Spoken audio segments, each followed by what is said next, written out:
Hey, good morning, good afternoon, whatever it may be for you. I just wanted to remake this video because the last video wasn't that great. It's my first one doing a leashy picking, and it just wasn't that great, so I'm going to redo it. Anyways, here is a uncoded or a coded incorrectly for this lock key, just to show you guys this lock works. It's brand new. It's came with this whole setup for me to practice with the vise and everything. So it's a coded lock, only coded for this key. As you can see, it does turn with that key. Okay, so basically with this, you just push until you find resistance. If it's one kind of resistance, then it's basically ready to be picked, and another kind of resistance. I mean, you'll find more than those two kinds of resistance, basically. But, that's the feedback you're looking for. With these, I've used this so many times and practiced with it so many times that I've kind of got a push that's perfect for it, and it just rolls it past the wafers, and you don't hear a lot of clicks, basically, to make a long story short. So I just basically push until there's either something that needs to be picked, or it's springing like it's already been picked. And the increment of movement that it moves when it's already been picked, or it's, ready to move past is, very small, depending upon what you're picking. But with the Nishi, or with the NSN-14 and the Lishi, for this lock, it's very light tension, and basically you can just push past and not hear too many clicks at all. Sometimes I can push straight through. I think the first wafer is kind of weird. It might already be set or something. I don't know. If I roll through these right, I won't even have to hit 3, and it'll rotate before that. But again, with this lock, it's about perfect tension. Here, so I kind of place my fingers like this, so that kind of gives me feedback on all 3 fingers, because I'm old and my sensitivity's not that great, whatever, what have you. So anyways, I'm going to roll this back, slight tension, and then I'm just going to basically roll it until it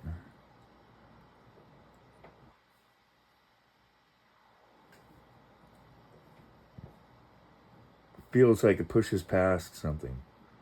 Okay, I'm going to push this one until I feel resistance. I'm going to let back a little bit. And as soon as I feel that resistance and that, like it's going to be picked, I have to start again because I just popped it.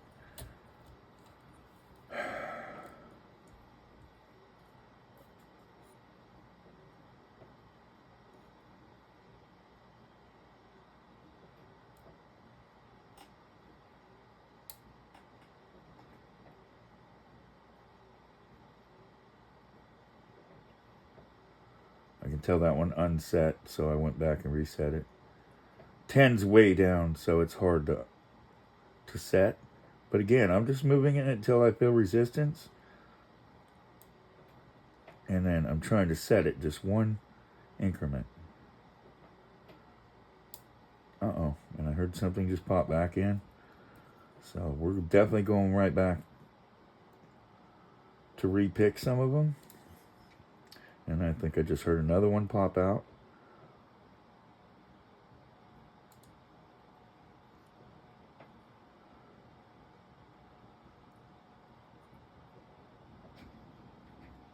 And again, that feels like it's already set. That one's hard to tell. So I picked it. I mean, I wish I could say they're not always springy. You just got to learn the feeling of it.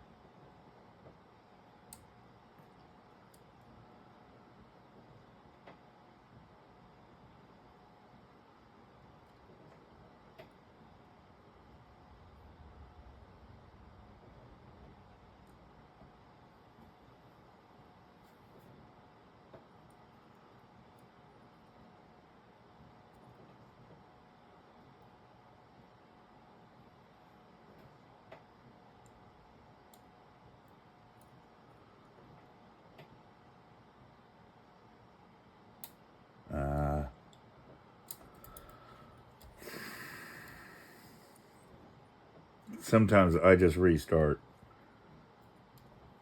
If I have the perfect tension, I can just roll through them.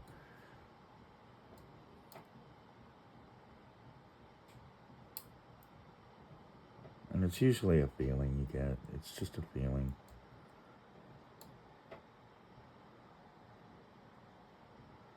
And it feeds off of sounds.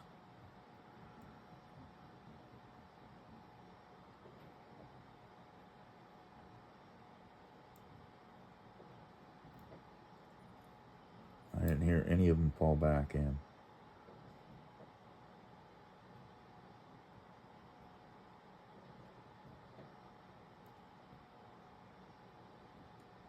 There we go. Okay, and then what you would do basically after that is you would go through and you can't really see it from here, but push in the same direction you pushed in. And see, that one's a 4. And that one looks like a 3 or 4. And essentially this video is just about that one's a 1 or 2, so on and so on. But this video is basically about picking to me, with the NSN-14, and it's all about that rotational tension. And if you have it perfect, it's like that perfect spot, and you got that perfect push.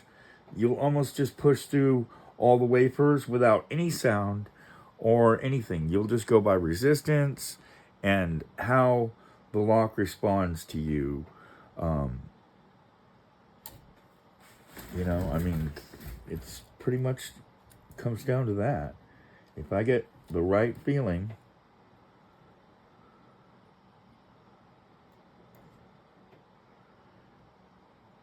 and I'm on a roll, and sometimes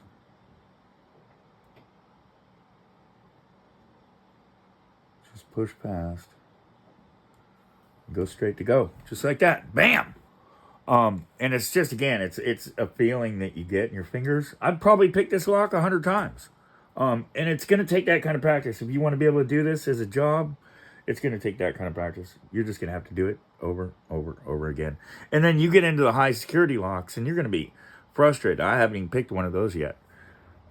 Honestly, to get going with this business, I'm probably going to have to get the auto picks for that, just to get me down the road, to make sure that I can do all the lockout service possible. So anyways, again, that's it. That's how I pick an NSN-14. Opinions vary on how you should do it and how your feedback and da-da-da. Other people do it, and you hear a lot of clicks and clicking, and they're talking about this and that, and, you know, springy this and that, and yeah, just practice a lock enough, and you'll be able to open it, and it won't have to be so complicated. If you really want to be a locksmith, that's what it comes down to. Thank you. I hope this video helps, and if you like this video, then like. I know my videos aren't perfect, but I try to teach you something. If nothing else, that I can actually pick the lock. Anyways, have a good day. Bye-bye.